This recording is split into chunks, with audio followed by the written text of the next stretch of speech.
최근에 그 개봉한 영화 중에 히말라야라는 영화가 있었죠. 보신 분들도 좀 계실 거예요. 등반, 산에 오르는 그런 영화였습니다. 그 히말라야를 통하여서 우리는 참 산을 오른다는 의미가 뭔가, 그리고 산 사람들의 그런 우정, 이러한 부분들에 대해서도 많은 부분 생각할 수 있었던 것 같아요. 저도 그 영화를 봤는데 감동이 있더라고요. 그 의리와 우정, 그런 부분에서 감동이 있더라고요. 그래서 제가 그래서 궁금해가지고 좀 찾아봤어요. 내용적인 측면보다는 좀 이제 외부적인 측면인데, 과연 그 히말라야는 이제 산들을 모아놓은 거니까, 에베레스트 산이 있잖아요. 에베레스트 산을 올라가려면 얼마의 비용이 들까? 이걸 한번 좀 살펴봤어요. 그랬는데 에베레스트 산에, 그러니까 작년부터 많이 싸졌더라고요. 재작년 2014년도까지는요, 에베레스트 산에 올라가려면 비용이 얼마가 드냐면 25,000불이 들었대요. 25,000 따려면요, 우리 돈으로 대충 환산만 해서 한 3천만 원 됩니다. 2,900 얼마 돼요. 입장료가, 쉽게 말하면. 입장료 그러는 거예요. 그러니까 네팔 정부가 이게 참 좀 그런 수익도 많이 창출하는 것 같아요. 그러니까. 그런데 작년 15년도에 이 비용이 대폭 이제 할인을 해줘가지고 지금은 11,000불 정도. 우리식으로 얘기해도 11,000불이면 얼마인 줄 아세요? 약 한 1,300만 원이 좀 더 들더라고요. 산 한 번 올라가는데 1,300만 원. 그렇게 돈 내고 올라가야 된다는 거예요. 자, 이 에베레스트 산에 올라가려면 이렇게 돈이 많이 듭니다. 돈이. 근데 여기에 뭐 입장료만 내면 다 올라갑니까? 여러 가지 장비를 해서 어떤 팀이 올라가는데 1인당 얼마 들었냐면 42,000불이 들었대요. 우리식으로 얘기하면 1인당 한 5천만 원 정도 든 거예요. 그러니까 이게 거기 그 영화에서도 나오지만 이 후원사가 연결이 안 되면 그냥 뭐 혼자 이렇게 한다는 건 정말 어려운 것 같아요.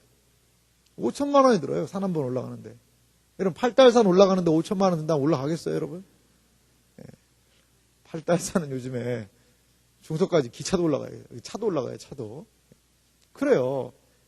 그런데 이 돈이 많이 들 뿐더러 산에 올라가려면 뭐예요? 그냥 쉬워요? 팔달산 예를 계속 들어서 팔달산한테 상당히 좀 미안한데요. 팔달산이야. 약간 슬리퍼 신고도 올라갈 수 있죠. 자매들 구두 신고도 올라갈 수 있어요, 팔달산은. 구두 신고도. 슬리퍼 찍찍찍 끌고도 그냥 올라가잖아요. 개 끌고, 개 오줌 누면서 이렇게. 거의 산책 코스라고 우리는 보통 얘기를 하죠. 근데 이 에베레스트 산, 이런 산은요, 훈련 과정이 있어요. 적어도요, 8개월에서 10개월의 그 훈련 과정이 필요하다는 거예요. 그리고 거기 안에 가면 막 산소도 부족하고 여러 가지 그런 부분이 있기 때문에 그런 등반을 위한 훈련이 분명히 필요하고, 그렇게 하면 잘 갔다 올 수 있어요? 그냥 체력만 좋으면 돼요? 아니에요. 거기 갔다가 사람이 많이 죽기도 한다는 거예요. 2014년 자료를 좀 찾아봤어요. 그랬더니 2014년 10월 달에요. 히말라야 지역에 발생한 폭설과 눈사태로요. 약 24명의 등반가가 시신이 발견됐어요. 24명. 그러니까 이 에베레스트 산은요, 잘못 가면 어떻게 되는 거예요? 죽는 거예요, 여러분. 죽는 거예요. 그럼 매우 그러한 것이 바로 에베레스트라는 거죠. 왜 산에 올라갑니까, 여러분? 누가 그러던데 내려오려고. 그러려면 왜 올라가냐 이거죠. 내려오려면. 예. 그 영화에서도 그런 얘기 하잖아요. 왜 산에 올라가냐. 뭐 그냥 올라갑니다. 예. 그러면서도 사람들이 돈 많이 들어요. 훈련 많이 해야 돼요. 목숨 위험해요. 그래도 막 올라간다는 것이죠.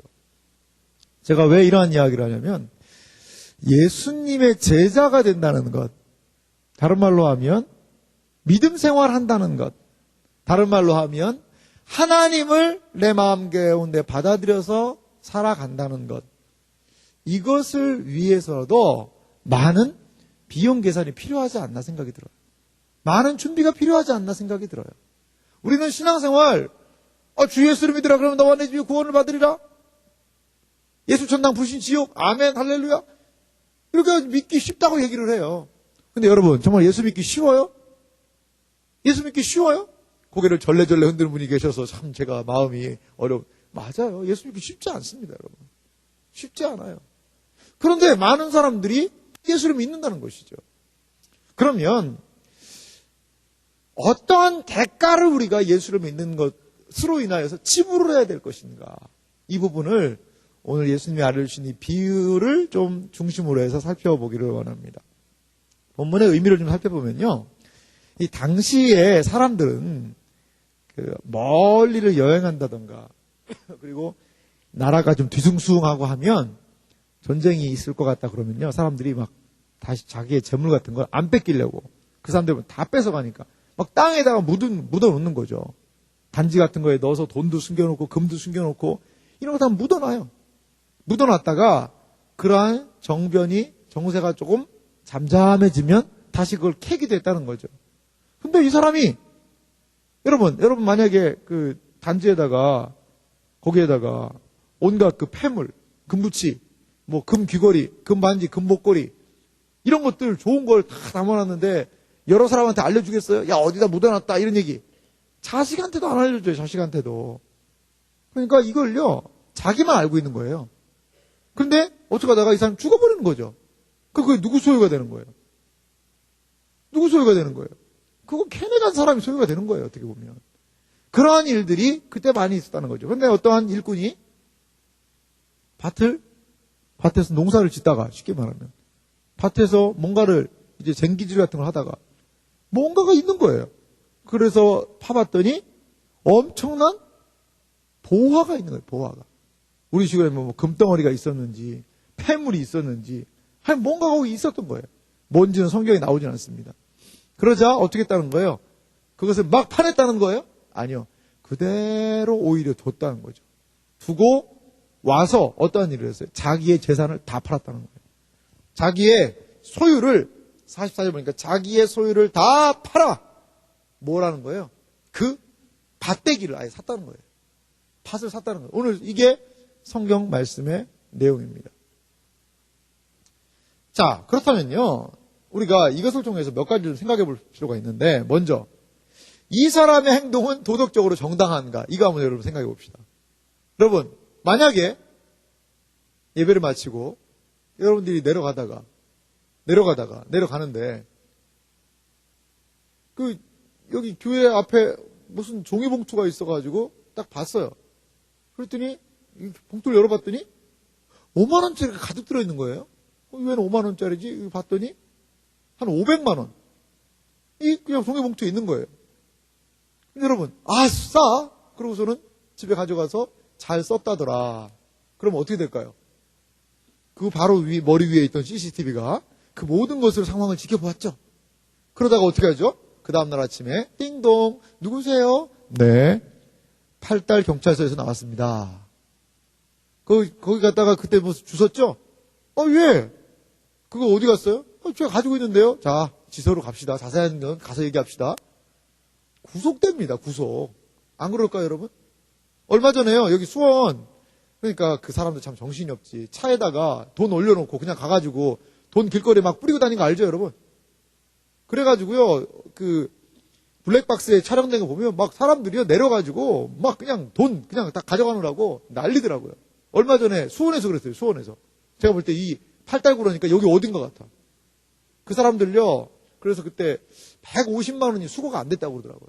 그래가지고 현행범이라고 막 그냥 CCTV 다 분석한다고 겁지면서 돈 갚으라고 막 얘기하기도 하더라고요. 아니 이 사람 자기 밭이에요? 자기 밭 아니에요? 자기 밭 아니잖아요. 네 밭도 아닌데 그걸 했으면 주인한테 얘기해서 그 주인장 어른 제가 그 밭에 일을 하다가 이런 게 있더라고요. 그래 그거 잘됐다. 그럼 저도 좀 주시죠. 그래 수고했다. 거기 금화가 한 2,000개 있었는데 그래 너 한 3개 줄게. 뭐 이런 식으로 하면 정말 얼마나 양심적이냐 이렇게 우리 생각할 수 있지 않겠어요? 이 사람의 행동은 과연 도덕적인가? 근데요 이제 우리 시대의 관점으로만 해석하기는 참 어려운 것 같아요. 우리 시대의 관점으로만. 당시에요 유대 사회에는 이러한 일들이 비일비재했다는 거죠. 그래서 유대 랍비들은 뭐라고 얘기를 했냐면요. 소유주가 확실하지 않은 귀중품이 발견되었을 때 토지 소유주가 그것의 소유권을 주장할 수도 있지만 주장할 수 없다라고 랍비들은 가르쳤다고 그래요. 우리가 여기서 알 수 있는 건 뭐냐면 이 사람이 밭을 샀잖아요. 그 밭을 샀어요. 밭을 사게 됐을 때 만약에 주인이 그것을 알았다면 야야 내가 옛날에 거기다가 내 금단지를 묻어놨거든. 그거는 빼고 판다. 이러면 얼마나 배가 아팠을까요? 아이고, 그것도 몰랐구나. 그랬을 거예요. 근데 본문에 그런 내용이 없어요. 그러니까 이 주인이 알았다는 거예요? 몰랐다는 거예요? 몰랐다는 거예요. 그럼 그 주인의 소유라는 거예요? 아니라는 거예요? 그 주인의 소유는 아니라는 것입니다. 분명히. 주인은요, 거기에 보화가 묻혀 있는지도 알지 못했다는 것이죠. 유대법에 따르면 그렇게 될 경우에 발견한 사람의 소유가 된다는 거예요.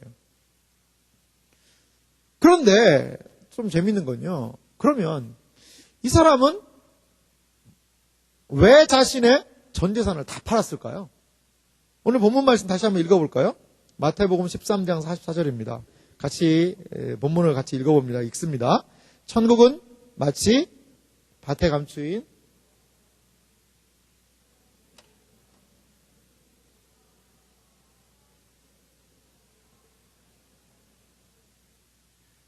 그렇죠.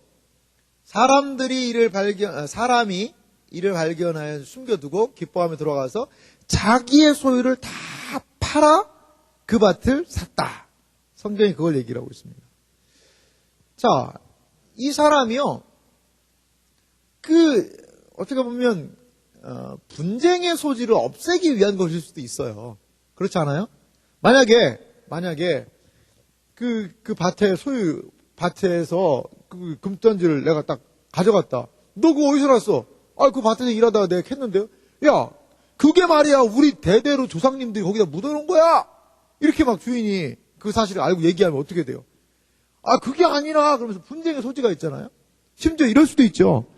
뭐하러 소유를 다 파냐? 그 금 중에, 금단지나 뭐 중에 좀 좋은 거 몇 개를 딱 꺼내가지고, 밭대기 살만한 정도 돈 만들 그 정도만 딱 일부만 갖다가 팔아가지고 밭을 사면 자기 재산 안 팔아도 되지 않냐? 이렇게 얘기도 한다는 거예요. 그런데 그런 모든 것들이 뭐라는 거예요? 오해의 소지가 있을 수 있다는 거예요. 너 그 돈 어디서 났냐? 너 이번에 뭐 샀다며? 얼마나 소문이 빨라요. 그래서 로또 사면, 로또 당첨된 사람 어떻게 해요? 일가 친척 아무도 모르게 그냥 다른 데로 날라버리잖아요. 어떤 경찰관 예전에 그냥 증발해버렸어요. 봤더니 그 사람이 로또 당첨자였다는 거죠. 어디로 가든지 행적을 찾을 수가 없다는 거예요. 그래요. 뭔가가 좀 좋은 걸 얻으면 사람들은 막 그냥 뜯어 먹으려고 난리예요. 이 사람은 지금 그런 오해의 소지를 없애겠다는 거예요. 그래서 그가 선택한 방법은 뭐였어요? 자기의 소유. 얼마를 소유했는지는 몰라야 하지만 모든 소유를 팔았다는 것이죠. 자, 그러면 우리가요, 소유권에 대해서 한번 생각해 볼 필요가 있습니다. 소유권. 이 판다는 것은요, 뭐예요? 소유권을 이전한다는 거거든요. 내가 밭에 감추인 그 보화를 사기 위해 나의 모든 소유를 어떻게 한다는 거예요? 다 이전시켜야 된다는 거예요. 이전시켜야 된다는 것이죠. 자, 소유권이 이전되면 더 이상 어떻게 해요? 그걸 팔아버린 사람은요, 그거에 대한 그렇게 하지 마세요. 이렇게 할 수가 없다는 거예요. 산 사람의 것이 되죠. 일단 팔았으면 이제는 그것을 자신의 마음대로 쓸 수가 없는 것이죠. 이 사람은 다 팔아버렸다고 얘기를 합니다. 이 소유권 이전의 문제를요, 두 번째는요, 하나님 나라의 그 특성 안에서 우리가 좀 생각해 볼 필요가 있는 것 같아요. 하나님 나라를 확보하는데 왜 자기의 소유를 모두 파는 것, 이것이 중요할까? 예수님은 오늘 이 천국, 감추어진 보화에 대한 비유를 얘기하시면서 그 맨 첫 단어가 중요해요. 뭐가 그렇다는 거예요? 첫 단어가 무슨 단어로 시작하죠? 44절이 천국이라는 단어로 시작한다는 거예요. 천국. 여기에서 여러분 천국이라고 그러니까 죽어서 가는 하늘나라만 생각하면 안 됩니다. 마태복음에서 마태는요, 이게 죽어서 가는 천당 이런 게 아니라 하나님 나라라고 얘기를 하고 있어요. 하나님 나라. 하나님 나라가 뭐냐? 하나님이 다스리시는 거예요. 하나님이 통치하시는 거예요, 여러분. 언젠가 제가 분명히 이제 시간을 보고 있는데 하나님 나라에 대한 설교를 좀 나누고 싶어요. 하나님 나라가 뭔지 알게 되고 하나님 나라의 의미에 대해서 바로 알게 되면 우리의 삶의 가치관이 달라져요. 정말 달라지는 거예요. 우리는 여러분 여기 주민등록증 다 있으시죠? 우리 26기가 격렬하게 머리를 흔들었어요. 우리도 있다 이거죠. 그래요. 주민등록증 다 있잖아요. 그 민증이 우리에게 시사하는 바는 뭐예요? 이 사람은 대한민국의 국민입니다. 이걸 얘기하고 있지 않습니까? 그래요. 대한민국의 국민은 뭐예요? 대한민국의 법을 준수하고 대한민국의 의무를 다해야죠. 의무를 다해야죠. 세금의 의무, 납세의 의무, 병역의 의무 이런 의무도 다해야 되고 대한민국 국민으로서 누릴 권리 이것도 다 할 수 있는 거죠. 그걸 가장 보여주는 게 뭐예요? 여권이라는 거죠. 여권. 외국에 나가면 그 여권 있는 사람들을 어떻게 해요? 그 여권에 맞게 대우를 해주잖아요. 마찬가지로 하나님의 나라라는 것은요. 하나님의 나라라는 것을 쉽게 얘기하면 하나님이 통치하신다는 거예요. 하나님. 여러분 하나님 통치하시는 거 봤어요? 아니, 하나님이 좀 어디 앉으셔가지고 예배당 우리가 예배당 얼마나 좋아요. 그러니까 하나님이 어디에? 저기 가장 자리가 좋네. 저기 딱 가운데 소나무 아래는 약간 좀 치우쳐 있으니까 정중앙에 하나님이 매 주마다 딱 앉으셔가지고 오늘 누구 왔냐? 안 온 사람 누구냐? 걔 왜 안 오냐? 좀 제대로 하자. 자 이상 교직 끝. 잘 살기 바람. 이렇게 만약에 하신다 그러면 하나님 알겠습니다. 예, 하나님 잘 섬기겠습니다. 이렇게라도 하겠는데 하나님이 다스리는 게 보여요 안 보여요? 안 보인다는 거예요. 예수님도 하나님의 나라에 대해서 이렇게 했어요. 하나님의 나라는 눈에 보이는 것이 아니다 라고 얘기를 했어요. 하나님 나라는 그냥 죽으면 휙 가는 게 하나님 나라. 돌아갈래 고향 하늘나라.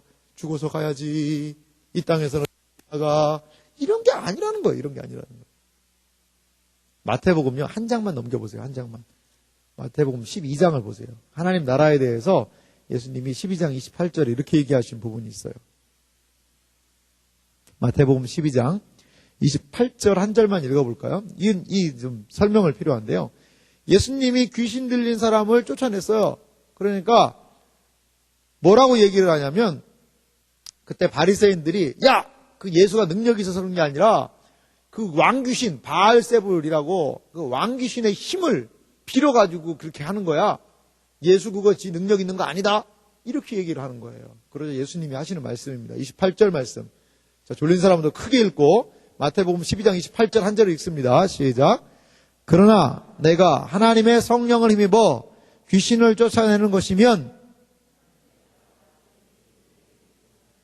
하나님의 나라가 이미 너희에게 임하였느니라. 예수님이 성령의 능력을 힘입어 귀신을 쫓아내는 것. 지금 예수님이 누구의 능력을 힘입어서 귀신 쫓아내신 거예요? 성령의 능력을 덧입어서 귀신 쫓아내신 거거든요. 그러면 예수님 말에 의거하면 지금 뭐예요 이게? 하나님의 나라가 이들에게 임했어요? 임하지 않았어요? 임한 거예요. 이미 예수님 당시에 예수 그리스도로 말미암아 하나님의 나라가 시작됐다는 거예요. 시작됐다는 거예요. 하나님의 나라는요 이미 시작된 거예요. 쉽게 얘기하면. 그리고 예수님이 이 땅에 재림하심으로 그 나라는 완성이 된다는 거예요. 완성이 된다는 거예요. 이게 무슨 말이냐면 예수님이 이 세상에 오셔서 하신 많은 일들이 있잖아요, 여러분. 예수님이 이 세상에서 뭔 일 하셨어요? 죽은 나사로가 살아나고, 오병이어 이적을 막 일으키고, 귀신 쫓아내고, 바람과 바다 막 잔잔케 하고, 이러한 놀라운 역사들을 베푸셨다는 것이죠. 그 의미가 뭘까요, 여러분? 예수님처럼 우리도 할래요? 그리고서는 막 우리도 예수님처럼 한다고, 여러분, 한강 가가지고 막 그 위를 걸어 다닌다던가. 아니면은, 야, 얘들 다 모여. 한 30명 모아놓고, 내가 기도하면, 이거 변한다. 그러고서 막 오징어 뜯어놓고, 오징어 2마리와, 그 다음에, 호빵 5개 정도 해놓고서는, 막 사람들 막 찢어가지고 나눠주고, 혼납니다, 그러다가. 너, 우리 한 40명 모아놓고, 이거 가지고 먹으라고 그러냐. 그렇게 하라는 게 아니죠. 그렇게 하라는 게 아니에요, 여러분. 막 죽은 사람 있으면 막 그냥, 이렇게 해가지고 기도해가지고 막 살리려고 그러고. 예수님이 알려주고 싶으신 것은요.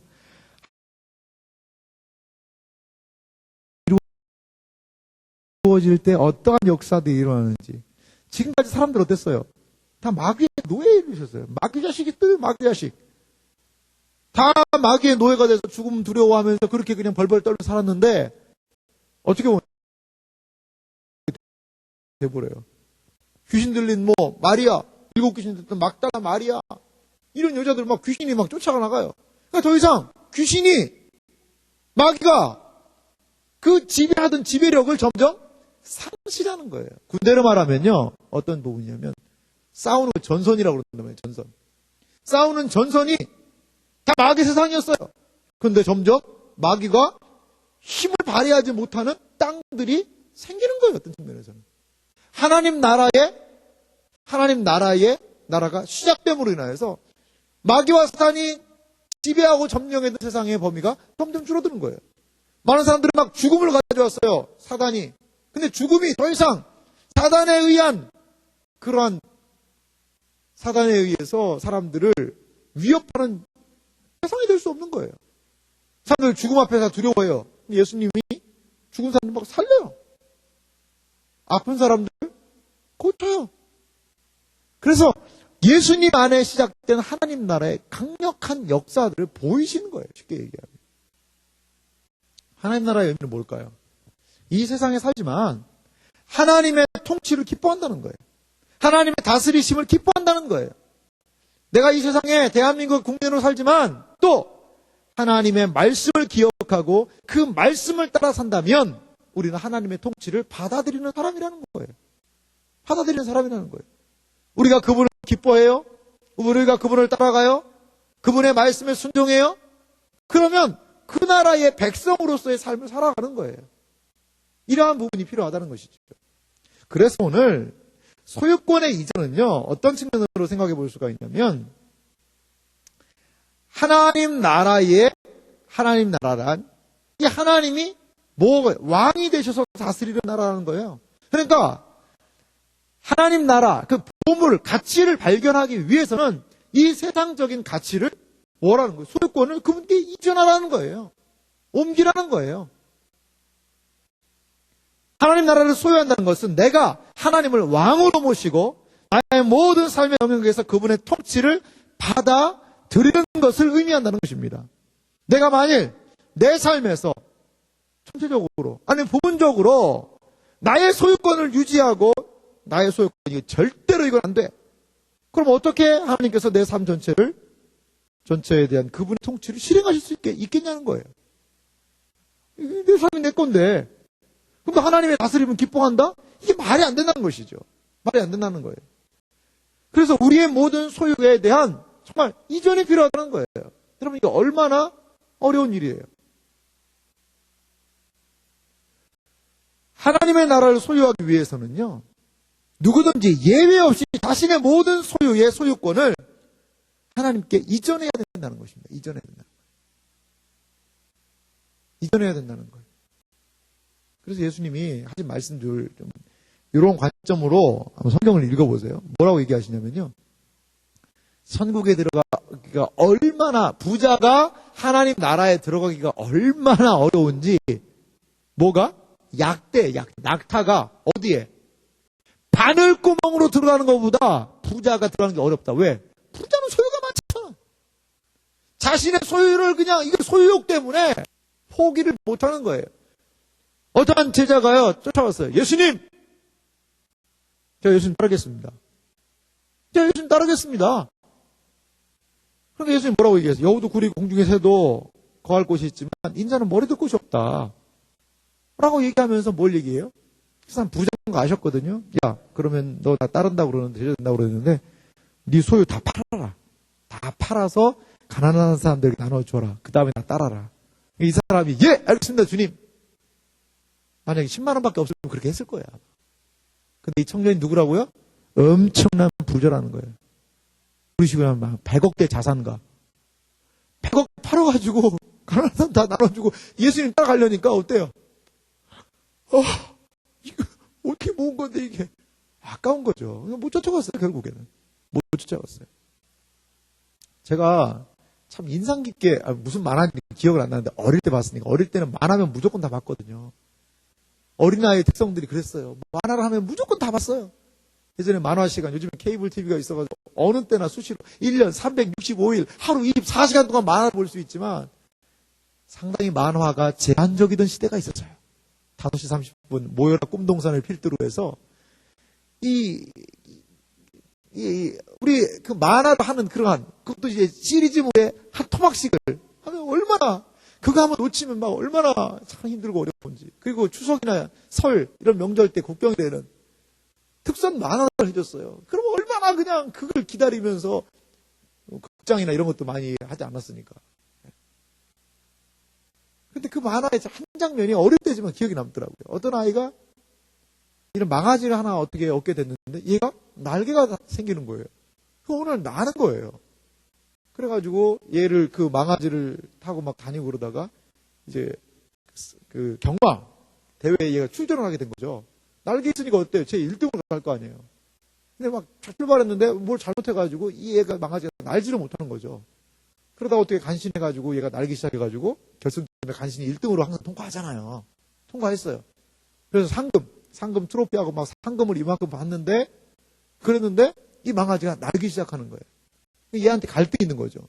이 망아지 고삐를 하니까 막 하늘로 날아가서 이 고삐를 놓으면 이 우승 트로피와 상금을 얻을 수가 있는 거고 이 고삐를 계속 잡고 있으면 얘 이 말하고 같이 날아갈 수 있는 거예요. 그 기로에서 이 만화 주인공이 상당히 막 약간의 갈등을 하는 느낌이 있더라고요. 결론은 어떻게 됐을까요? 결론은 돈 가져갔다는 것은 동화를 모르는 사람들이죠. 결국에는 얘가 그 끈을 잡고 그냥 그 말과 함께 세계를 여행하는 그런 얘기였어요.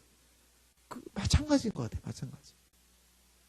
우리의 소유, 우리가 가지고 있는 것, 이것을 주님께서는 늘 시험하시는 것 같아요. 그렇다고 여러분 전 재산 다 바치고 교회에다가 여러분들은 교회만 나오시오. 저는 그게 옳다고는 옳다고는 여겨지지는 않아요. 하지만 이건요 우리의 마음의 문제예요. 마음의 문제. 이건 내 마음의 문제라는 거예요. 우리의 마음 가운데 과연 주인이 누구냐는 것이죠. 그거에 대한 문제라는 것이죠. 자, 그렇다면 밭에 감추인 보화의 의미를 한 3가지 정도로 정리해서 살펴봤으면 좋겠어요. 먼저 우리가 기억할 것이 있는데요. 진리, 즉 하나님의 나라는요. 값을 따질 수 없을 정도로 뭐하다는 거예요? 귀중하다는 것을 여러분 먼저 기억했으면 좋겠습니다. 이 밭에 감추인 보화가 우리에게 알려주는 것은요. 진리, 즉 하나님의 나라는 값을 따질 수 없을 만큼 귀하다. 이것을 여러분 기억하시기 바라요.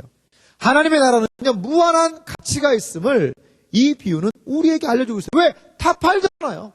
다 팔아서라도 그것을 얻겠다는 거예요. 자, 그것은요. 하나님의 나라는요. 하나님의 구원의 은혜가 임하는 나라입니다. 하나님의 다스리심을 기뻐하며 그분의 뜻을 인정하고 그분의 통치를 기뻐하는 그게 하나님의 나라예요. 여러분, 하나님의 나라는요. 무한한 가치를 지닌 나라라는 것을 먼저 기억하시기 바라요. 세상에 많은 사람들은요. 이 땅을 살아가는데 이 세상에 힘들고 이 세상에 어렵고 이 세상에서 참된 가치를 발견하지 못하고 이 세상에서 병들고 이 세상에서 죽고 아프고 하는 많은 사람들, 이 많은 사람들에게 진정한 가치를 발견하게 해줄 수 있는 그것, 이게 뭘까요? 세상에서 그게 돈일까요?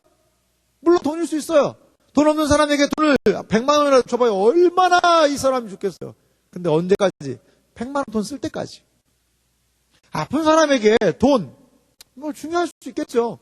더 좋은 치료를 할 수 있으니까. 하지만 그 모든 것들은 분명히 제한적이라는 거예요. 한계가 분명히 있다는 것이죠.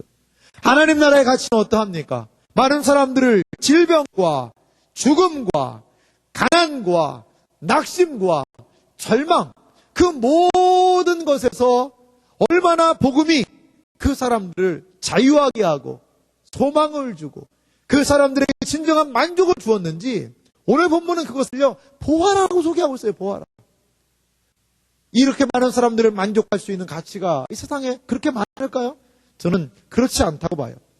하나님 나라는 영적으로 파산해서 저주와 불행에 시달리고 있는 세상이라는 밭에 감추어진 보화와 같다는 것입니다. 이 보화는 영적으로 비참하고 무지하고 죄 많은 세상 사람들 모두를 영원히 풍족하게 하기에 충분한 가치를 가진 것, 그것이 바로 하나님의 나라라는 것입니다. 하나님 나라 안에는요, 하나님 나라라는 보화 안에는요, 영원한 가치가 담겨 있다는 것을 여러분 기억하시기 바랍니다. 두 번째로 기억할 것이 있습니다. 이 하나님의 나라를 얻기 위해서는요, 분명한 희생이 따릅니다. 물론 하나님의 나라는요, 은혜로 주어지는 나라입니다. 은혜로 주어지죠. 모두 다 하나님의 은혜의 산물입니다. 하지만요, 주님을 따르는 제자들에게 주님은 분명히 요구를 하십니다. 오늘 밭에 감친 보화에 비유해서 그것을 찾아낸 사람은요, 어땠어요? 일꾼은 자신의 뭘 다 팔았어요? 모든 소유를 다 팔았다는 것이죠. 그리고 그 보화를 얻기 위해서 그 밭을 샀습니다. 생각해 보세요. 이런 것들을 참, 이게 그 사람이 근데 보화에 대한 이야기를 막 떠벌리고 다니지 않았을 거 아니에요. 보화에 대한 이야기는 마음속에 탁 감추어두고 그런 행동을 할 때 세상 사람들이 뭐라고 생각을 했겠습니까? 자, 보십시오. 이 파는 행동, 그것이 그에게 있었어요. 이 아내가 이해했을까요? 아내. 이 남자들은 아내들과 상의를 많이 해요. 왜요? 아내 말 잘 들어야 돼요. 안 그러면 엄청난 화를 당합니다. 그렇기 때문에 이 아내에게 먼저 얘기를 잘해야 돼요. 예전에 제가 이제 장년부도 사역도 많이 했으니까 그 어떤 집사님이 저한테 하소연을 해요. 목사님, 우리 남편한테 얘기해서요, 제발 좀 제 말 좀 들으라고 얘기를 해주세요. 그래서 제가 웃으면서 예라고 했지만 저도 잘 안 듣는데 이러면 안 되죠. 저도 그게 잘 힘든데 어떻게 얘기를 하겠어요. 뭐 그렇다고 제가 나 편 들어가지고 뭐 남편 편을 들어준다 이런 건 아닙니다. 근데 어느 날 남편이 들어오더니 눈빛이 달라진 거예요. 그러더니 막 그냥 집에 있는 통장 다 해서 돈을 막 하고 뭐 그 좋은 땅이 있었거든요. 자기 앞에 좋은 땅이 진짜 있었어요. 아주 집 근처에 좋은 땅이 있는데 그걸 막 팔겠다는 거예요. 그러니까 아내가 그 왜 파는데요? 물어볼 거 아니에요. 왜 팔려고요? 아니 저기 그 산 비탈게 있는 거기 땅 그거 살려고 그런다고. 그럼 이 아내가 뭐라고 그랬어요? 이 사람이 돌았나 지금? 아니 미쳤어요 지금? 거기는 말이야 그 밭 갈기도 힘들고 멀고 힘들고 어려운데 요 땅 팔고 그 돈 가지고 그거 사겠다고? 이 사람이 정말 그러면서 엄청나게 어때요? 관계 파괴 막 이렇게 막 오는 거죠. 내 좋은 땅 막 다 팔아야 되고 이런 어려움이 있는데도 이 사람에게 뭐가 있는 거예요? 하나님의 나라에 대한 가치를 그가 인식을 한 거예요. 인식을 한 거예요. 우리도 마찬가지 아니겠어요, 여러분? 우리의 소유권 인정해야 된다. 하나님 다스리시려면 내 소유권을 내가 주장할 수 없다라고 이야기한다면 그럼 여러분 우리는 뭘 팔아야 됩니까, 여러분? 여러분 뭘 팔아야 되겠어요? 구체적으로 한번 생각해 봅시다. 여러분이 가지고 있는 스마트폰 뭐 이거 팔아서 돈도 안 나오죠, 얼마. 돈도 얼마 안 나와요. 여러분 통장에 있는 잔고 목록들을 제가 따져봤어요. 먼저는요, 팔아야 되는 대상들 찾아볼게요. 집 팔아야 됩니다. 표정들 안 좋아요. 땅 팔아야 되고요. 차량 하십시오. 저축한 거 깨야 되고, 결혼 자금 깨야죠, 당연히. 귀중품, 반지, 목걸이, 귀걸이, 사파이어, 루비, 다이아몬드 이런 거 다. 물질적인 부분이죠. 이거 하나님께 이전해야 됩니다. 두 번째, 관계적인 측면인데요. 가족관계. 좀 전에 얘기했죠? 아내하고 대판 싸운 것 같다고 느낌에. 물론 착한 아내였으면 그럴 수 있겠지만 분명히 관계적인 친척, 친구 등과 같은 인간 관계에 이 신앙이라는 가치로 인한 어려움 올 수 있습니다. 기억하십시오. 세 번째, 직장, 재능, 취미, 지식, 사고, 감정, 시간, 건강, 우리의 모든 삶을 영유하는 필요한 것들, 이거 소유권 이전해야 됩니다. 마지막으로 뭐가 있을까요? 이러한 목록보다 더 중요한, 가장 중요한 가치 하나가 뭐가 있어요, 여러분? 느낌이 오죠? 뭐예요? 우리의 목숨이죠, 목숨. 우리의 목숨까지도 이전을 해야 된다는 거예요. 목숨보다 더 중요한 게 뭐가 있어요, 여러분? 아무리 막 그냥 보니까 금가락지를 20개를 꼈어요. 10손가락에 2개씩 껴가지고. 저 금봐, 막 목걸이에 막 금목걸이 이렇게 해놨어. 보니까 시체야. 그러니까 시체예요. 그게 무슨 의미가 있어요? 무슨 의미가. 이렇게 참된 믿음이라는 것은요, 모든 것을 버리고 다른 것이나 다른 사람이 우리를 위해 하나님께 나아갈 수 있는 모든 공로를 다 포기하고, 그리고 우리의 모든 것을요, 그리스도와 맞바꾸는 거예요. 맞바꾸는 거예요.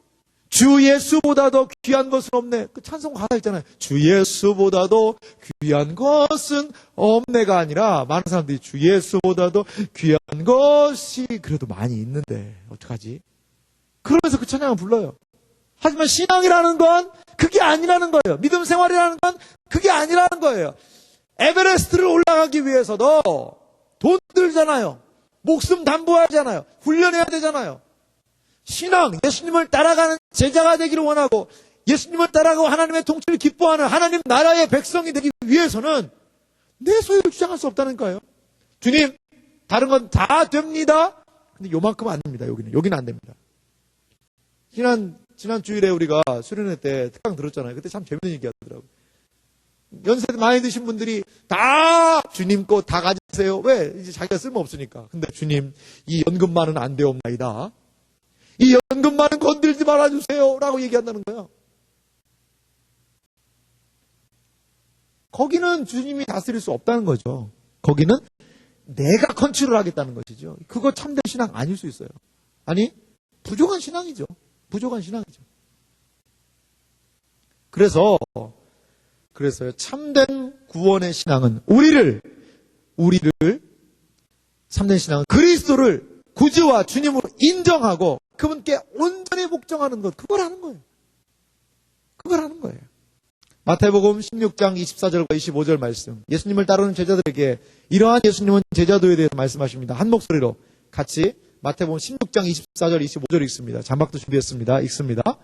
이에 예수께서 제자들에게 이르시되 누구든지 나를 따라오려거든 자기를 부인하고 자기 십자가를 지고 나를 따를 것이니라. 누구든지 제 목숨을 구원하고자 하면 잃을 것이요 누구든지 나를 위하여 제 목숨을 잃으면 찾으리라. 할렐루야. 이 말씀이 여러분 중심에서 동의가 되십니까, 여러분? 목숨보다 더 중요한 게 어디 있어요? 예수님은요, 중간 단계 생략하십니다. 단방에 가장 중요한 건 얘기해요. 네 목숨. 아니, 지금 100억 자산이 있는데요, 제가. 네 목숨. 아니, 제가 집이 한 3채 있는데요. 네 목숨. 목숨 앞에 집이 100억이 무슨 소용이 있겠어요, 여러분? 무슨 소용이 있겠냐고요. 결국 소유를 판단하는 이 개념은요, 자기를 부정하고 자기의 죽음과 직결된다는 거예요. 우리는 GBS 시간에 오늘 안 합니다. 다음 주에 이제 하는데 존 칼빈의 그리스도인의 삶에 대한 그 나누고 있잖아요, 여러분. 그 책. 아주 너무나 얇은 책이에요. 근데 너무나도 도전을 주는 책이에요. 너무나 도전을. 여러분 그거 옆에 두고요. 읽으셔야 돼요. 1년에 한 번씩은 꼭 읽으셔야 돼요. 그래서 그리스도인의 삶의 의미를 무엇인지를 기억해야 돼요. 십자가를 지는 삶의 의미가 무엇인지를 여러분 기억하셔야 되고, 자기를 부인하는 삶의 무엇인지를 기억해야 되고, 내 죄를 묵상하는 삶의 무엇인지를 기억해서 그리스도 안에서 나는 어떻게 자유로울 수 있는가를 그 칼빈 500년 전에 그 사람의 음성에 귀를 기울여야 돼요. 아, 목사님 너무 어려워요. 그래서 조장들 붙여가지고 여러분 문제까지 만들어서 그거 좀 이해하자고 하고 있잖아요. 꼭 어렵다는 사람은 읽지도 않은 사람이 어렵다고 그래요. 읽으셔야 돼요, 여러분. 꼼꼼히 그 GBS 시간만 충실하게 하면요, 그 책 너무 은혜가 돼요, 여러분. 존 칼빈의 글들은요, 한 2장만 넘기면 가슴이 한 번씩 뜨거워질 때가 있어요, 여러분. 오늘 이번에 또 설이잖아요. 가서 그 책만 한 번이라도 꼼꼼하게만 밑줄 그으면서 칼빈 선생님한테 한 수 배우겠습니다라고 무릎 착 꿇고 밑줄 그으면서라도 읽어보세요. 책 없는 사람 있죠? 지금 5층에 딱 10권 남아있더라고요. 뭐 책장사 하는 거 아닙니다. 네, 책장사 하는 거 아니에요. 좀 반품시키면 되는데 그만큼 중요하니까 여러분 말씀드리는 거예요. 선착순으로 사역자실이 10권 정도 남아있던 것 같은데 사세요. 그래요. 과연 그리스도를 따라간다는 게 뭔가 우리는 너무나도 그냥 피상적으로 그냥 일요일 날 세상 말로 일요일 날 가서 예배 드리고 착하게 살고 성경 좀 읽고 성경도 제대로 안 읽잖아. 우리 안 읽잖아요. 그렇게 구약 70일 하자고 그래서 했는데 오늘 읽었으면 여러분 제대로 따라왔으면 사사기를 통과하고 있어야 하는데 여전히 출애굽기에서 헤매고 있는 사람들이 있어. 민수기 광야에서 다 죽었어. 광야에서 지금 다 죽었어. 이스라엘 백성들하고 성경 읽다가 주여 포기하나이다. 민수기 때 막 독사에 물려 죽고 막 그냥 그래가지고 지금 더 이상 진도를 못 빼는 사람들이 있죠. 그래서 하나님께서 우리에게 불쌍히 여기서 설 명절을 주신 줄 믿으시기 바랍니다. 이번에 설 때 5층 청년부실 개방합니다. 개방해요. 왜 그런지 아세요? 와서 성경 읽으라고. 어디 문 닫아놨어요. 갈 데도 없어요. 극장 있잖아요. 극장도 시간 본 거 또 볼 거예요. 여기 열어놓을 거예요. 억울하는 거예요. 와서 난방 틀어놓을 테니까 빵빵하게 커피숍 가면 이쪽 차 마시고 막 시끄럽잖아. 거기서 먹을 간식 좀 싸가지고 와서 3, 4, 5로 성경 읽어요. 꾸준히. 우리 이번에 성경 읽기 한 5시간 성경 읽기 도전하자. 그래가지고 막 먹을 거 갖고 와서 거기서 계속 읽는 거야. 한번 읽어보는 거예요. 그래서 여러분 민수기를 통과해야죠. 신명기를 통과하고. 그래도 여호수아는 재밌잖아. 통과해야죠. 사사기, 삼성과 데릴라 얼마나 재밌어요. 통과해야죠, 여러분. 통과해야죠. 그래서 한번요 이번 명절을 계기로 앞서가봐. 너 이제 사사기 제대로 읽고는 있네. 야, 내가 요즘에 사무엘 읽고 있는데 거기도 진짜 좋더라. 너 벌써 거기 읽어? 야, 앞서가야 되는 게 좀 아니겠어? 이번 명절이 나에게 앞서갈 수 있는 날개를 달아줬어. 이렇게 여러분 좀 하면 얼마나 좋겠어요, 여러분. 성경 읽기. 그래요. 주님을 따르는 것. 그래서 거기서 좀 우리도 부활을 좀 발견하고 하나님 나라의 가치를 좀 발견해야 된다는 거예요. 마지막으로 살펴볼 게 있습니다. 그런데요. 이거는요. 마지막 같이 읽어볼까요? 한 목소리로 읽겠습니다. 자막 준비했으니까요. 같이 읽겠습니다. 시작. 하나님 나라는 참된 기쁨을 우리에게 허락해 줍니다. 제가 조금 전에 소유권 이전해야 되는 목록을 얘기했을 때 여러분들 표정이 약간 뭔가 어렵다 이런 표정이었어요. 거의 다. 집 팔아야 됩니다. 땅 팔아야 됩니다. 차 팔아야 됩니다. 저축한 거 다 깨야 되고 결혼자금 깨라고 그랬더니 마음이 막 상당히 어려워 있었어요. 근데 이 사람은 어때요? 마태복음 13장 44절 말씀 다시 한번 읽겠습니다.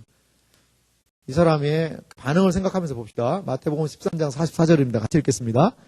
천국은 마치 밭에 감추인 보화와 같으니 사람이 이를 발견한 후 숨겨두고 기뻐하며 돌아가서 자기의 소유를 다 팔아 그 밭을 사느니라. 이 사람이 억지로 진짜 팔기 싫은데 막 그냥 아내가 뭐라고 쪼으니까 나도 팔기 싫은데 진짜 내가 해야 되나? 그 앞에 있는 내가 여기다 채소 심어놓은 게 얼마인데 이거 팔아야 되나? 막 울면서 그냥 이렇게 팔았어요? 아니에요. 그 모든 소유를 때로 막 그냥 아내가 하고 친구가 너 미쳤냐? 이런 얘기를 해도 기쁨이 있는 거예요. 그래, 니들은 몰라. 니들이 알아? 예? 광고하는 니들 뭐 개맛을 알아? 뭐 이런 얘기 하잖아요. 약간 그런 뉘앙스에 니들이 천국 맛을 알아? 니들이 이 진리의 맛을 알아? 니들이 지금 내 마음을 알아? 그 마음 가운데 기쁨이 있는 거지, 기쁨이. 그러니까 그것을 막 억지로 손 떨면서 파는 게 아니라 기쁨으로 파는 거예요. 빨리 팔아주세요. 빨리 팔아주세요. 빨리 팔아달라는 거예요. 예? 빨리 팔아달라는 거예요. 왜? 그 사람의 가치관이 바뀌었기 때문에 그렇습니다. 자신의 모든 소유를 기쁨을 가지고 억압, 고압적인 분위기, 엄청난 막 희생, 이게 안에 기쁨이 있는 거예요. 이러한 파는 행동은요, 기쁨이 있었다고 얘기를 했잖아요. 그런데 이 하나님의 나라를 위한 제자의 헌신에는요, 순종, 희생, 죽음, 막 그냥 이런 무거운 단어들만 있는 것은 결단코 아니라는 거예요. 주님을 믿고 따라가고 의지할 때 그 안에 여러분 기쁨이 있다는 것을 여러분 믿으시기 바랍니다. 요한복음 15장 11절에 이렇게 예수님 얘기를 하세요. 예수님이 직접 하신 말씀인데요. 같이 읽어보겠습니다. 내가 이것을 너희에게 이름은 내 기쁨이 너희 안에 있어 너희 기쁨을 뭐하게 하려 합니다? 충만하게 하려 함이라. 할렐루야. 여러분, 주님 안에서 기쁨을 누려보신 적 있으세요? 누려보시기 바래요. 아직까지 그 기쁨을 누려보지 못한 사람이 있다면 그거 누려야 돼요. 신앙은요, 막 그냥 힘들어서 무슨 짐 지고 가듯이 그렇게 하는 게 신앙이 아닙니다. 분명히 주님이 멍에를 우리에게 메워 주셨어요. 하지만 내 멍에는 쉽고 내 짐은 가벼우니라 라고 얘기를 하고 계신 부분도 분명히 있어요. 예수님은요, 그분 안에 기쁨이 있으셨어요. 근데 그 주님을 따라갈 때 그 기쁨을 우리에게 허락해 주시겠다라고 얘기하는 거예요. 신앙의 선배들을 보세요. 이 예수님을 따라가기 위해서 죽었다니까요. 목숨을 죽으면서도요, 그 사람들 찬양하면서 죽는 거예요. 주 예수보다 더 귀한 것은 없네. 기쁨으로 목숨을 놓는 거예요. 기쁨으로. 여러분, 이것이 바로 천국의 보화를 발견한 사람들의 모습들이라는 거예요. 우리 이 자리에 왔어요. 여기 나왔어요. 그래요. 누구는 전도사님이 막 안 나오니까 계속 전화해서 누구 좀 봅시다. 제발 얼굴 좀 봅시다. 그런 간청, 리더들의 막 간청에 의해서 나온 사람들도 있고, 막 그냥 옆에 있는 사람이 끌고 나오니까 마지못해서 이 자리에 나오신 분들도 있을 줄 믿습니다. 그런 분들은 다 돌아가십시오 라고 저 얘기 안 할게요. 얘기 안 하는데, 근데 이 자리에 있는 사람들 중에 전부라고는 얘기 못하게 될 것 같기도 하고, 분명히 이런 기쁨을 경험한 사람이 있다는 거예요. 분명히. 야, 너냐? 라고 뭐 물어보기는 그래요. 근데 분명히 그 그리스도 안에 있는 가치를 발견한 사람이 분명히 있을 줄 믿습니다. 분명히 세상과는 바꿀 수 없는 그러한 그 보화를 경험한 사람이 분명히 있을 줄 믿습니다. 그래서 그 안에 이 신앙 때문에 기뻐하고, 신앙 때문에 다시 일어서고, 이 믿음 때문에 어려운 상황 가운데서도 하나님의 은혜를 찬양하는 그 사람이 저는 분명히 있을 줄 믿습니다. 그렇지 않다면요. 그러면 그런 기쁨을 경험하게 해달라고 하나님께 기도해야죠. 하나님, 저는 아직 밭에 감춘 보화 발견하지 못한 것 같아요. 기도해야죠. 그럼요. 기도해야죠. 기도해서 진정으로 하나님이 주시는 그 은혜가 무엇인지를 발견해야 되는 것 아니겠어요? 하나님의 나라의 가치를 우리가 함께 발견하려고 여기에 모인 거 아니겠습니까? 그래서 이 자리에는 두 사람들이 있는 거예요. 기쁨을 발견하고 그 기쁨으로 살아가는 사람이 있고, 그 기쁨을 발견하기 원하여서 이 자리에 나오신 분들도 계시리라고 믿어요. 하지만 여러분, 제가 분명히 말씀드리고 싶은 것은요, 예수님의 이름을 걸고 제가 말씀드릴 수 있는 것은 주님 안에 기쁨이 있다는 것입니다. 지금까지는 너희가 내 이름으로 아무것도 구하지 아니하였으나 구하라. 그리하면 받으리니 너희 기쁨이 충만하리라. 할렐루야. 예수님께 구하십시오. 하나님께 구하십시오. 그의 나라를 구하십시오. 그리고 그 주님 안에서 발견하시기 바랍니다. 그러할 때에 그 주님이 주시는 세상이 다 줄 수 없는 그 가치, 세상이 알 수도 없는 사랑, 세상이 알 수도 없는 기쁨, 그것을 분명하게 경험하게 될 줄 여러분 믿으시기 바랍니다. 기독교 신앙은요, 진짜 하기 싫은데 하지 못해 질질질 끌려가가지고 세상 죄를 지고 가는 어린 양이 나다 그러면서 막 그 신앙생활 하는 거, 그거 아니에요. 그거 아니에요. 주님 안에는 분명히 여러분 기쁨이 있습니다. 분명히 기쁨이 있어요. 세상에서 주는 것과는 비교할 수 있는 그런 기쁨이 있다는 거예요. 바꿔서 생각해 봅시다. 이 보화를 발견한 사람이 우리라고 생각해 봐요. 우리라고 생각해 봐요. 네? 만약에 여러분, 이런 표현이 진짜 미안한데, 뭐 복권 사라고 이런 얘기 하는 거 아닌데, 만약을 가정 한번 해봅시다. 기쁨이라는 측면에서 제가 이해를 드는 거예요. 여러분, 어떻게 하다가 복권을 하나 진짜 사기 싫었는데 어떤 사람이 선물을 줬어요. 그래서 선물 준 거 그냥 박아놨다가 봤더니 관심도 없어요. 근데 딱 봤더니 그 복권이 발표를 했다는 거예요. 내가 그때 친구가 준 건데 어디 복권 딱 봤는데 복권이 당첨이 된 거예요. 10억이 딱 당첨이 여러분 됐다고 생각해 보세요. 10억. 세금 좀 많이 떼더라고. 세금 엄청 떼어가요. 그래서 뭐 2억을 세금으로 뛴다고 해도 8억이 여러분 앞에 딱 떨어진다고 생각을 해보세요. 그때 여러분은 어떨까요? 기분이? 별로들 좋아 보이진 않네, 표정은. 복권 얘기 들으면 상당히 미안해요. 여러분, 복권 사면 안 됩니다, 복권. 저는 이제 복권 별로, 어떤 공익요원이, 로또만이 희망이다. 이걸 그냥 그 화면에, 바탕화면에 써놓고 계속 로또만 사는 거예요. 근데 그렇게 인생을 하면 안 됩니다, 허비하면. 근데, 기쁘지 않겠어요? 기쁘지 않겠어요? 그런 것들을 했을 때? 그 신앙 안에서 우리가 하나님의 말씀을 발견하고, 신앙 안에서 하나님의 은혜를 발견할 때도, 그것을 능가하는 기쁨과 은혜가 분명히 있다는 것을 여러분 기억하시기 바랍니다. 이번 겨울 수련회 우리 했잖아요. 많은 주체들이 같이 기도하고 하나님께 은혜를 받았다고 그래요. 예? 그런 은혜를 우리가 계속 누려야 되는 거예요. 하나님의 말씀 안에는요, 그런 기쁨이 있어요. 수많은 사람들이 그렇기 때문에 이 하나님의 말씀 안에 있는 그 보화, 이 하나님의 말씀에 대한 참다운 가치를 발견하고 자신의 인생이 달라지고 인생을 새롭게 하고 삶을 다르게 하고 세상 사람들과는 다른 가치관을 할 수 있는 가치를 여기에서 발견했다는 거예요. 여기에서. 이제 그 사람들은 다 각오 없습니다. 누구 차례? 우리 차례예요. 여러분. 하나님 말씀에 한번 목숨 걸어봐야 돼요. 여러분. 그러다 저 망하면 어떻게 해요? 그러다 저쪽 박차면 어떻게 해요? 목사님. 책임질까요? 목사님이? 제가 책임을 한번 질 수 있는 데까지 한번 져볼게요. 목사님 돈 줄래요? 그건 좀 생각해봐야 되겠네. 근데요. 저도요, 말씀대로 살려고요, 진짜 노력을 많이 합니다. 특히 질문에 대한 부분에서도 정말 정직하게 하려고 노력 많이 하고, 진짜 분투해요. 이러다 망하면 어떡하려고요? 아니요. 저는 하나님 말씀 안에서 망하면 망할 수 있다고 생각이 들어요. 그러면 그거 하나님이 인정하실 거래요, 아마? 그거 하나님 말씀 믿다 죽어버리면 어떡하려고요?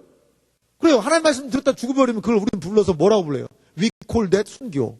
그게 순교예요, 순교. 사랑하는 아들아, 너 내 말씀 지키다 죽어버렸구나. 잘했다. 잘 죽었다. 이리 와라. 아니, 그래도 주님 영광 가리지 않을까요? 그건 주님이 알아서 하실 거예요, 여러분. 하여간, 하나님 말씀을대로 살다가 내가 살든지 죽든지 내가 한번 해보겠다라는 그것. 요즘 그게 너무 없으니까 그리스도인들이요, 다 그리스도인답지 않은 그런 모습이에요. 박주영으로 바뀌었어요, 박주영. 날짐승들이 이길 때는, 야, 봐라, 나 날개 있지? 세상이 막 잘 나갈 때는, 야, 나도 뭐, 이런 거 좋아해. 하나님의 나라가 막 잘 되는 거 보면은, 야, 야들아, 봐라, 짐승들이야, 나 이빨 있지? 나 원래 나도 잘 물거든? 이렇게 편승하려는 거. 나중에 어떻게 됐어요? 양평에다 못 끼듯이, 세상에서는 신자 때문에 고난받아요. 교회에 와서는 신앙생활을 제대로 못한다고, 넌 뭐, 이 세상에 속한 거 아니냐? 이렇게. 다 양편에 속하지 못하는 거예요, 어떤 측면에서. 그러한 신자의 삶을 살아야 되겠습니까? 그렇게 하지 마세요, 여러분. 신앙을 가지고요, 한번 분명하게 살아보세요. 나 그리스도인인 거 밥 먹을 때 기도해요. 괜찮아. 안 죽어요, 안 죽어. 네? 그래서 박해하면, 박해 받아요, 좀. 어때요? 죽게 하겠어? 아니, 그리고 영 안 되면 그냥 관둬버려요, 회사. 그럼 목사님 그 사람 책임질 거예요? 주님이 책임지실 줄 믿습니다. 근데 이러한 각오가 좀 필요하다는 거예요, 각오가. 이러한 희생이 좀 필요하다는 거예요. 설교가 길어서 정말 미안한데, 여러분, 좀 그리스도인다운 배짱이 좀 필요해요. 보화가 있잖아요, 보화가. 아니, 보화가 있는데 밭 또 사면 되잖아요, 더 좋은 걸로. 물론 아내가 떠나가면 그거 잡아야 됩니다. 아내 또 사면 안 되니까. 아내는 잘 타일러줘야 되겠죠.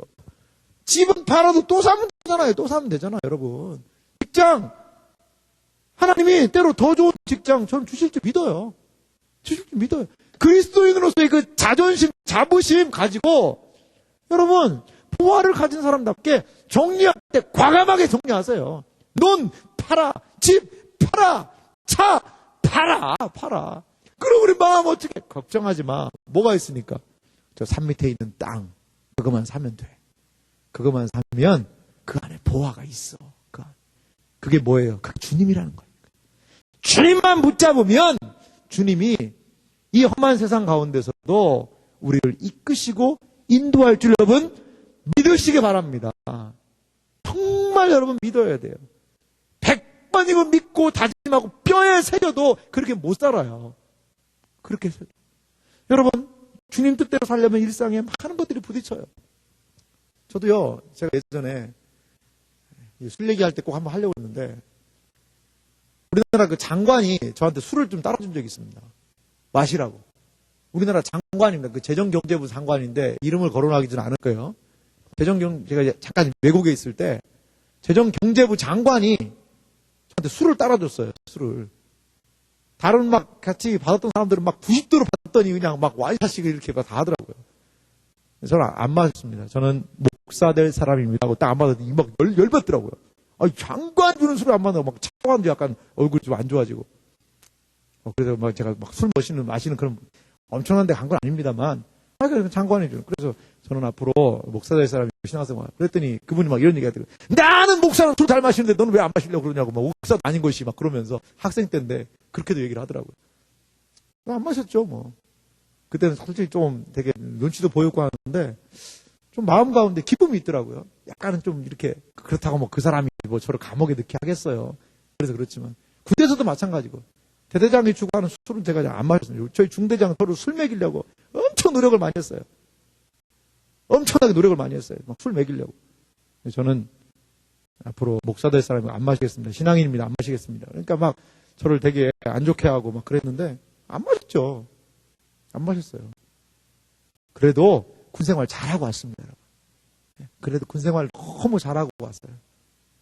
여러분, 신앙인답게 딱 지키려고 할 때 세상이 겁줘요. 하지만 우리 주님이 더 세요. 우리 주님이 더 강하십니다, 여러분. 우리 주님이 더 능력이 있으십니다. 우리 주님이 더욱더 우리의 모든 상황을 아시고 우리를 도와주실 줄 여러분 믿으시기 바랍니다. 그것이 바로 진정한 보화를 발견한 사람의 모습이 아닌가 생각이 듭니다. 사랑하는 이 자리에 있는 청년 여러분, 이 자리에 계신 사랑하는 성도님 여러분, 이러한 밭에 감춘 보화를 발견한 것, 예수 안에서 우리 발견하기를 소망하고 주님 안에서 신앙 안에서 이러한 보화를 발견한 사람으로 사시는 여러분들이 되시기를 주님 이름으로 축원합니다. 기도하겠습니다. 같이 한번 좀 기도할까요? 명절이고 많은 지체들이 또 고향으로 다 출타하고 했지만 오늘 말씀 들은 분들 이 말씀을 마음에 꼭 기억하시기 바라요. 여러분은 누구 겁니까? 여러분은 과연 무엇을 소유하신 분이십니까? 그 소유에 대한 주님의 주인 되심을 인정하십니까? 예수님을 주님이라고 부른다면 그 소유권을 인정해야 되는 거예요. 그래서 하나님의 통치를 기뻐하신 여러분들의 삶이 되기를 소망합니다. 우리의 삶을 진심으로 그분께 맡기고 아뢰며 우리 기도하도록 하겠습니다. 기도합니다.